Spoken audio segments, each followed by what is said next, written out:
کسی طور پر بھی متفقہ بات نہیں ہو پا رہی تھی۔ اس وقت کے پاکستان کے وزیر خارجہ خورشید قصوری صاحب اپنی کتاب کے اندر درج کرتے ہیں کہ پاکستان کی یہ کوشش تھی، لیکن انڈین بیوروکریسی کی طرف سے بار بار کچھ ایسے نکات شامل کر دیے جاتے تھے کہ جس کی وجہ سے مشترکہ اعلامیہ جاری نہیں کیا جا سکتا تھا۔ پرویز مشرف غصے میں، جب 2 بار یہ معاملہ نہیں ہو سکا تو پرویز مشرف نے غصے میں اس وقت کے وزیر اعظم بھارت کے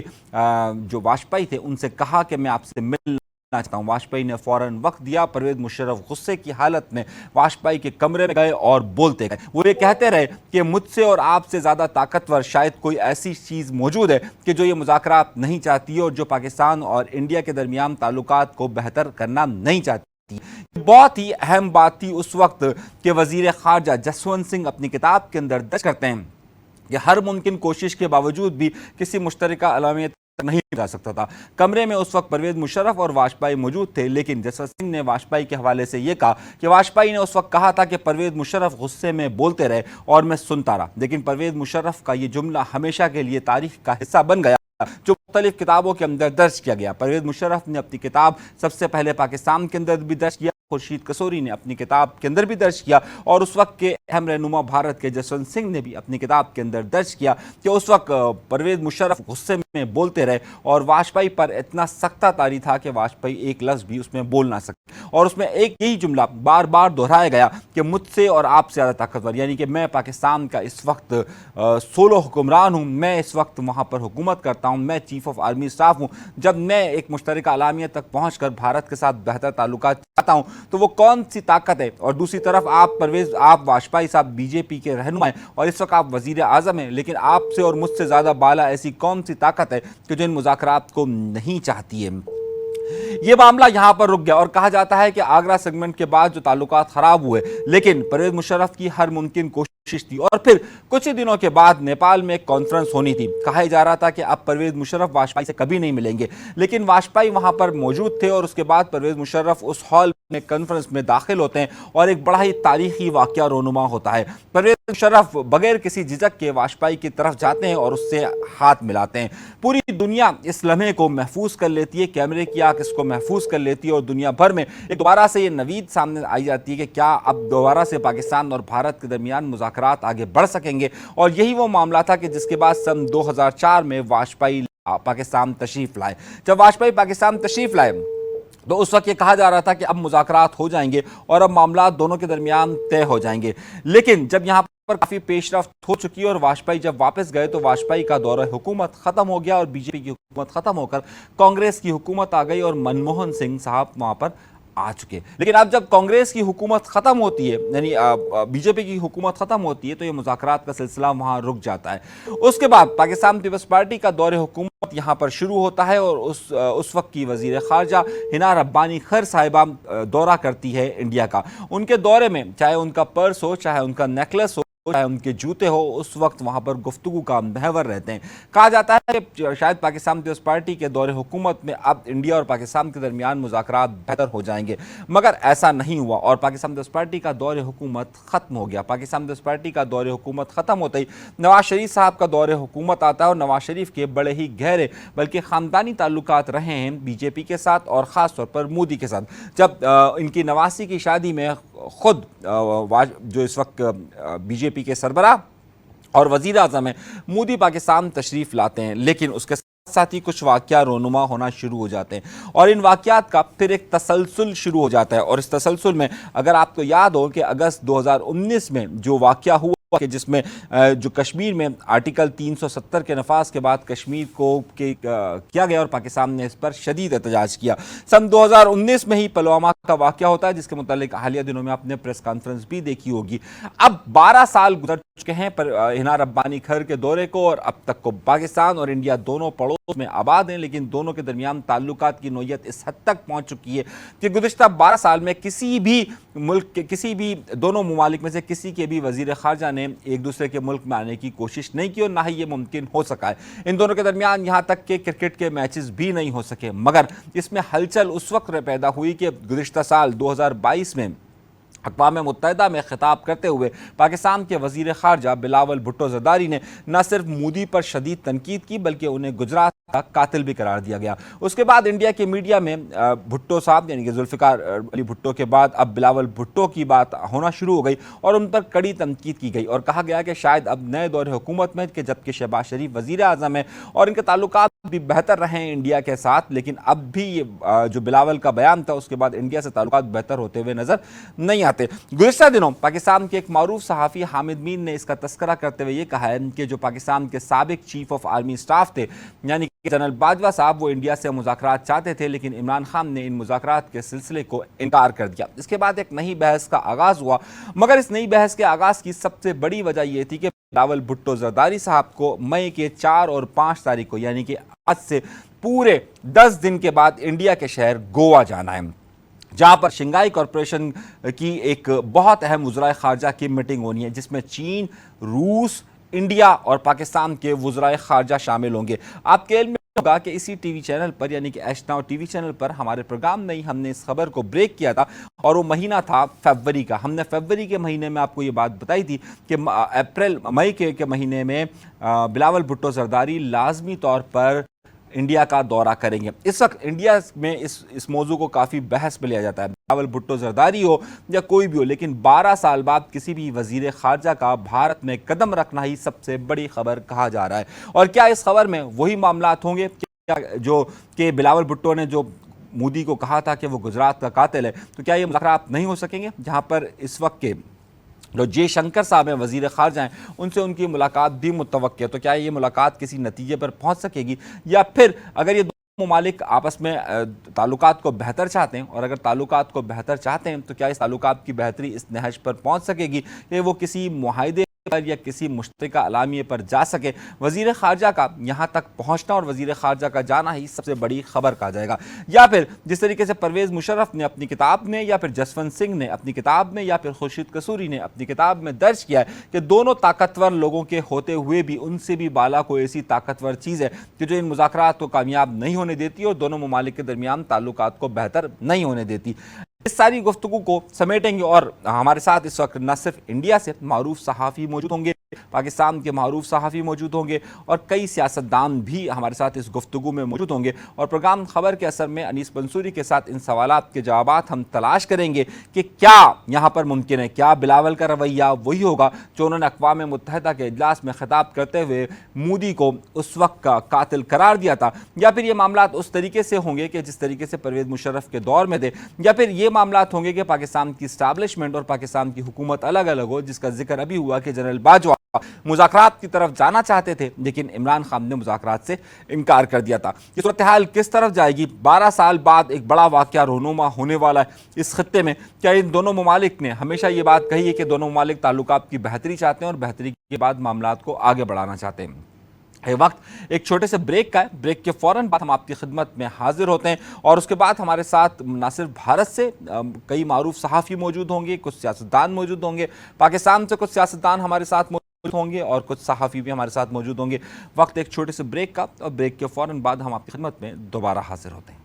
ویلکم بیک ناظرین، گفتگو کے سلسلے کو دوبارہ وہیں سے جوڑتے ہیں۔ بلاول بھٹو زرداری کا بہت اہم 12 سال بعد کسی وزیر خارجہ کا بھارت کا دورہ۔ ہم نے اس بریک سے پہلے تاریخی طور پر آپ کو بتایا کہ گزشتہ 20-25 سالوں کے دوران پاکستان اور بھارت کے درمیان تعلقات میں کہاں کہاں اتار چڑھاؤ آتا رہا۔ ہمارے ساتھ آج کے پروگرام میں بھارت سے معروف صحافی روہت شرما صاحب موجود ہوں گے، پاکستان پیپلز پارٹی کی ترجمانی کے لیے شہلا رضا صاحبہ موجود ہوں گی، اور پاکستان سے خاص طور پر کسی تعارف کے محتاج نہیں ہے، پاکستان سے بڑا ایک اہم نام صحافت کے حوالے سے اور بہت اہم تجزیہ گار اس وقت وجاہت مسعود صاحب بھی ہمارے ساتھ موجود ہوں گے۔ ہم گفتگو کا آغاز کرتے ہیں۔ السلام علیکم وجاہت صاحب۔ جی السلام علیکم۔ وجاہت صاحب، 12 سال بعد کسی پاکستانی وزیر خارجہ کا بھارت کی سرزمین پر قدم رکھنا ہی سب سے بڑی خبر ہے۔ آپ کیا دیکھ رہے ہیں کہ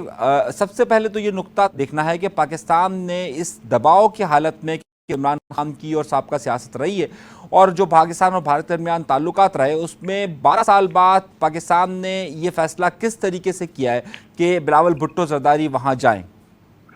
ایک تو بلاول صاحب کا وزیر خارجہ بننا بذات خود ایک بہت پازیٹیو وائب ہے انٹرنیشنل کمیونٹی کے لیے۔ ان کا پاکستان کی طرف سے